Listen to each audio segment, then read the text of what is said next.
I have one last question. Okay. And it is, how important do you consider connections to be in order to find wealth and success? Okay, so at the beginning, I wouldn't say it's that important. At the beginning, it's I just disagree. Go, keep going. Okay, so at the beginning, it's about getting started and just doing whatever it is that you want to do.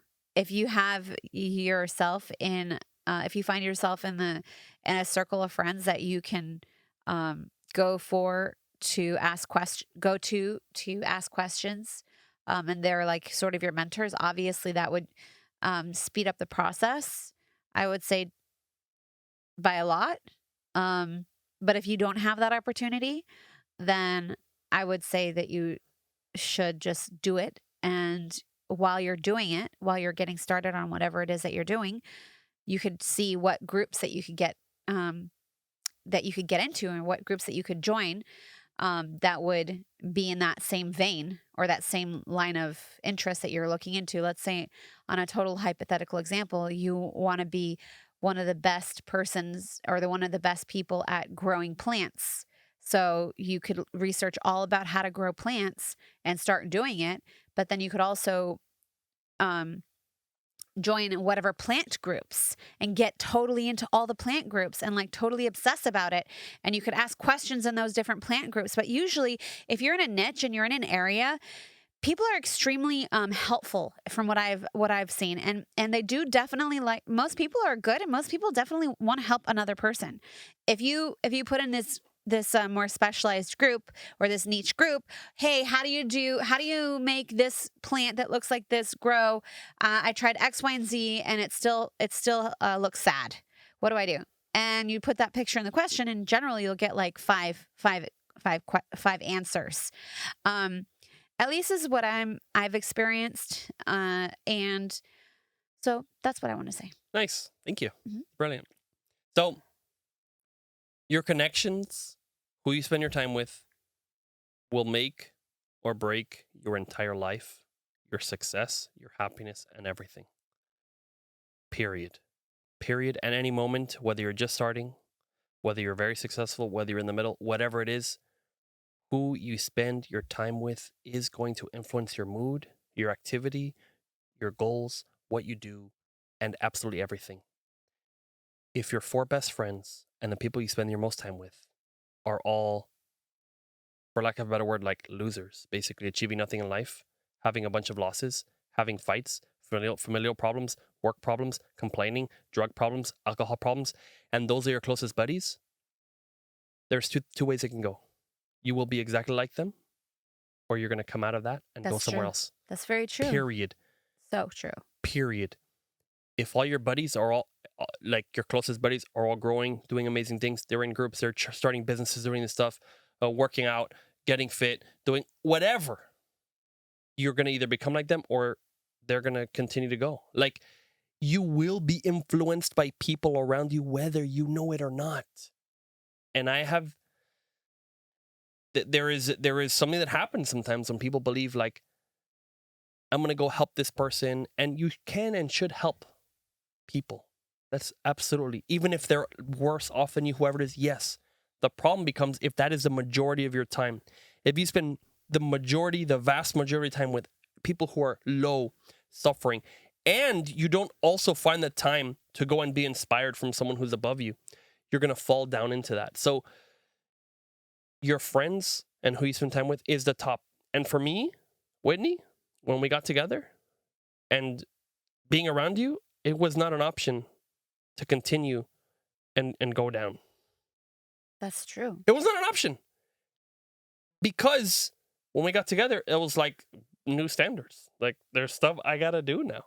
That was that connection changed everything. And that was when, none of us were making money. We're like, but it was that. If I could have easily married somebody or got together with somebody who was zero ambitions or anything. And I will tell you, if you're married with someone who has no ambitions, you will soon have no ambitions unless you drastically change that person and bring them up to then having ambitions. Like that, you kind of merge if you're around a lot of people down here, you're going to go down there. If you're around a lot of people up there, you're going to go that way. You kind of, the people you spend the most time with, you kind of merge into, in sort of, you each give a little bit of each other. True. And so, review. Do you want to be, check your two closest best friends, your one closest best friend, your four closest best friends. Do they have lives that you admire and that you like? If not, you probably need new best friends.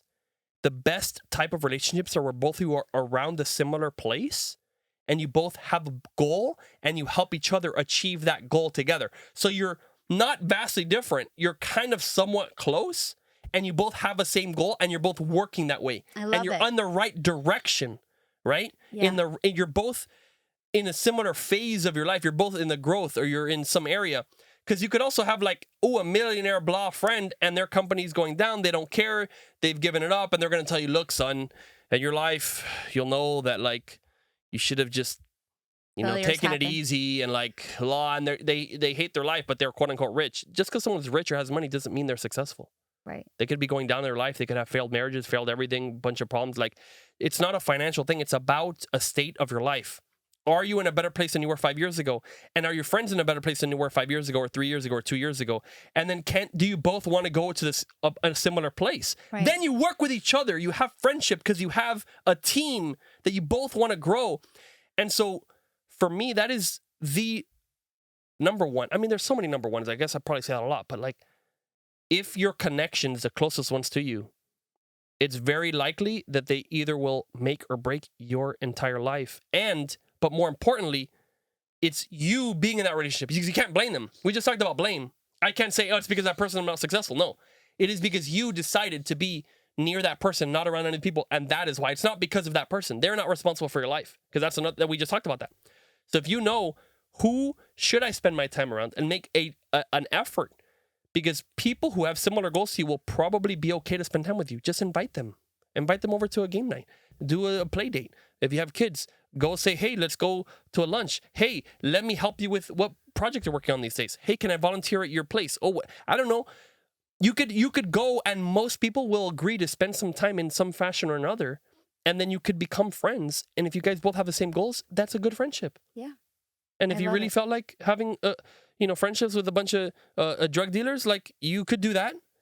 And by that alone, and you spend time with them, by that alone, you will end up in trouble. You're going to be in trouble with the police. You're going to be in trouble with, like, it's not going to do well. So your connections will make or break your life and the connections you decide to get into, not because those connections have power over you. It's because you decided and you spent time and you dedicated to be close to them and near them. And then they shared those thoughts with you and you agreed with those thoughts. Because the second they tell you, oh my gosh, I talked to an old friend of mine that's like, hey man, you got to make sure, you're not working too much, right? And I was like, what does that even mean? You asked What do him you that? mean? Yeah, I did. I brought it up because it's not the person I spent time with. It was just a person I randomly spoke to the first time in the last 15 years. Right. And it's like, wow. No, like, if that is your idea, all your friends are like, yo, just make sure you're not really working too much. Like, oh, they're not overworking you. Like, this concept of like, well, if you're working toward your goals, who's working? Someone else not working me. I am working and I am enjoying it. So, but if all your friends have that same idea, how could you be overworking in this? Whether you know it or not, at some point you agreed with it.